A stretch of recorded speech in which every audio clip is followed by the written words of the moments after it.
I'm Erin Kidd, and I'm an assistant professor of theology and religious studies at St. John's University in Queens, New York. I think I was on the road to becoming a theologian since I was very, very little. At 8 years old, I told myself that I would read the entire Bible by myself, and I finished it shortly thereafter. After that, I tried to teach myself Hebrew using my grandfather's notes because he had been a pastor. So I've always really been interested in understanding what was the faith passed on to me by my family better. And I've also always had hard questions about it and have not been willing to let anything go or just rest on someone else's authority. So I've always had a rebellious streak in me too. And those two things I think really combined to allow for the classes that were most interesting to me in college were in philosophy and biblical studies. So my research in science-engaged theology involves work in embodied cognitive science, particularly a cluster of theories known as E Cognition, which attend to how thinking is embodied, embedded in the world, enacted over time, and extended across objects that we might use to help us think. So one example of the insight that embodied cognitive science gives us is that we can't separate our understanding of human thinking from the body and its interaction with its environment. So for example, even if we think about something really mental, or symbolic or abstract, like doing math. When I do math, I use a pen and paper. I have to engage in a series of repetitive activities. For instance, when I'm multiplying, I do it in little bits and starts. The answer to each tiny step is the given for the next one. And that way I can do something that I can't really do in my head, or I can't do it all at once. And so that's a way of thinking about embodied, embedded, enacted, extended thinking.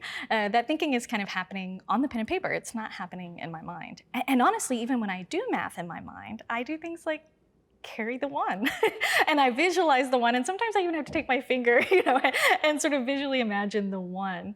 If we think about that habit, that's really funny, right? Because human beings are pretty smart. And actually really, really dumb computers can do multiplication. But we really can't do it without almost simulating that same pen and paper work. So, if you think about some sort of alien species who were going to come to Earth and think about, and somehow see my thinking of how I'm doing math. They'd be very, very confused if they didn't know what pen and paper was, if they didn't know about hands, even the fact that base 10 is sort of based on that. They'd be very confused about our thinking. So embodied cognitive science basically just asks us to, even when we're thinking about something very mental, very abstract, and very symbolic, still study the human person holistically and put her in a body and put that body in an environment. And then we can understand how human thinking works. We miss something.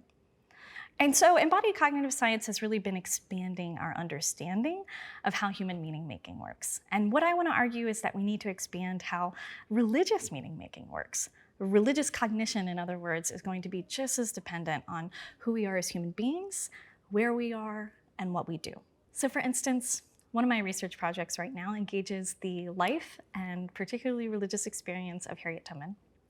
Tubman, while this is a lesser known aspect of her life, had a number of visions throughout her life. She had a head injury as a young person at the hands of her overseer, a horrific violent attack. And as a result, sometimes multiple times a day throughout her life, she would fall into a sudden spell in which she would have what she described as waking dreams. And these visions that she had played a critical role in her becoming the Moses of her people. And I've been fascinated by them. So I want to tell you a little bit about a couple of these visions that we have records of, both in Boston Commonwealth interviews with her, after she was already an abolitionist activist and a suffragette, and also in her biography by Sarah Bradford that was written with her participation and consent while she was still alive. So the first vision is one that Tubman tells us she had frequently while she was still enslaved. And she had a dream that she was flying north to freedom and that she approaches a river and she's not going to make it across. She's about to fall. And suddenly a whole bunch of ladies dressed in white pull her across the river to freedom. There's something really interesting going on there. Because if we actually look at the path that Tubman would have taken, and we don't know the exact path, but we can guess, There's no river at the Mason-Dixon line anywhere near where Harriet Tubman would have crossed. But she's imagining the boundary to freedom as a river. Why is she doing that?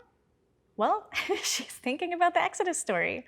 We know that many enslaved people in the American South considered their own situation in light of the Exodus story. We even have Jacob Lawrence's paintings of Harriet Tubman depicts her listening at her grandmother's feet while she's pointing to the North Star, the way to freedom. Tubman seems to be thinking about her life in terms of the Exodus story. Embodied cognition allows us to look at this and realize that what's happening here isn't just a mere analogy. I don't think Tubman and the family which she heard these stories from and her larger community is just merely thinking in terms of an analogy. Oh, the God of the Bible opposed slavery in the book of Exodus, and therefore God opposes it now. So think about what this means to think about one's experience in terms of the Exodus. There's a kind of theological analysis latent there. If one sees slavery in the antebellum South as akin to the Exodus, then this means it's not just violent or wrong, but this is a situation that is horrendous to God and which God is going to dramatically intervene into. And so there's a really, really strong theological and ethical belief behind this comparison to the Exodus. And it's not just an analogy. Tubman isn't just thinking, well, if God opposed slavery then, God will oppose slavery now. In her visions, she's actually thinking about the story of the Exodus, laid onto the geography that she's living in America. So, it's almost like she's thinking, she's wearing virtual reality glasses, right? She has a map that you might see in front of a Bible laid on top of the Mid-Atlantic.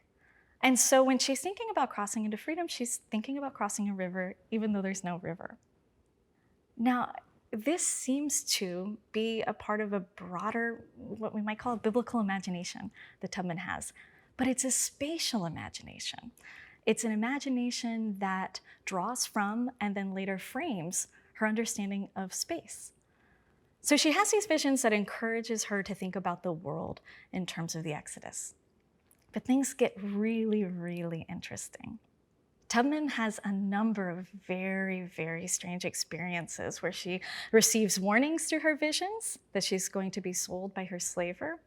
And at one point, she even prays to God that he be killed, and then he dies mysteriously not a long time afterwards. So if you're imagining your entire world as the Exodus, and suddenly you have these powerful experiences of God on your side, it's not hard to imagine how she began to think that she was the Moses of her people. So she's encouraged to her acts of bravery precisely by this story.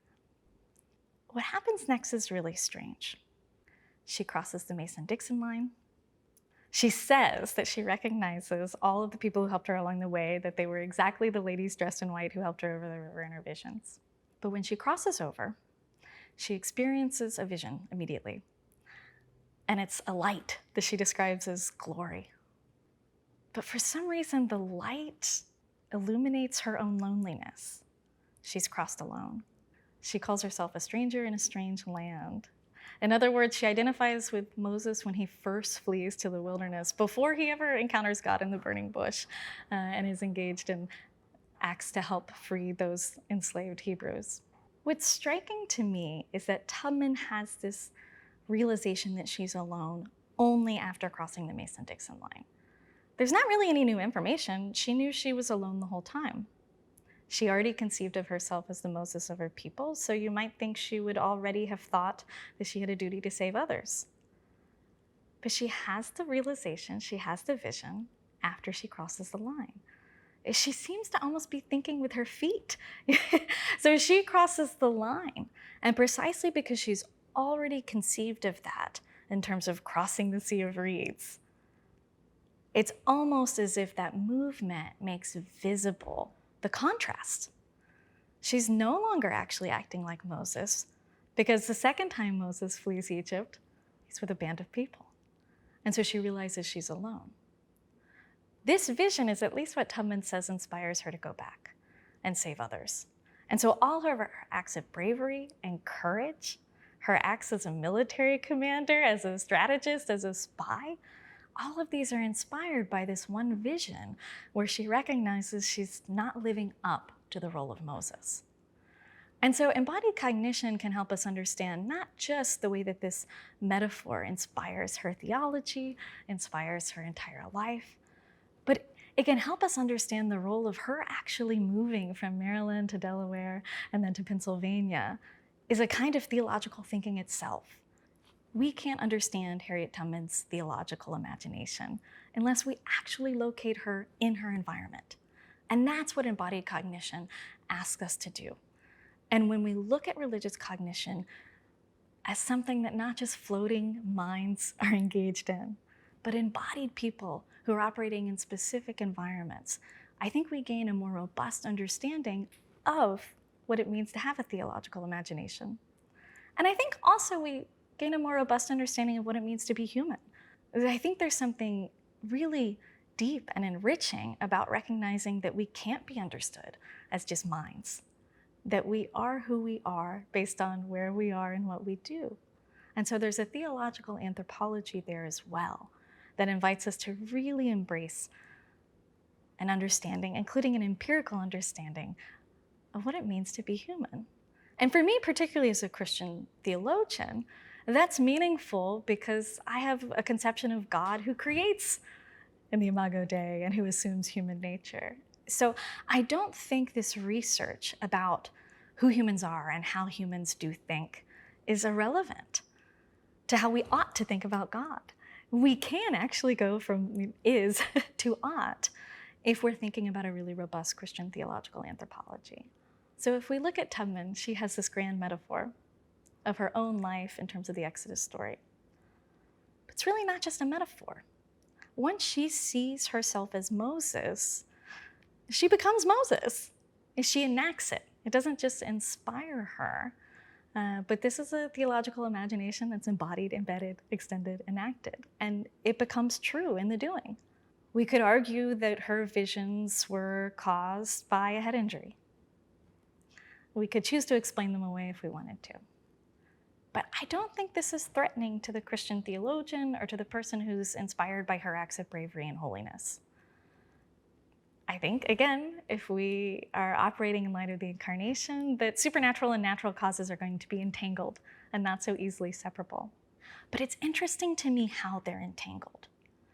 When she has these visions, she follows through with him. So if we think about Ralph Hood's thesis that we should focus on the fruits and not the roots, in other words, what someone does with a religious experience, here's someone who's led to this insight that she's the Moses of her people. And it becomes true. And that seems to me to be more relevant when we're thinking about a religious experience being real or not. It's real. She did it. She did become the Moses of her people.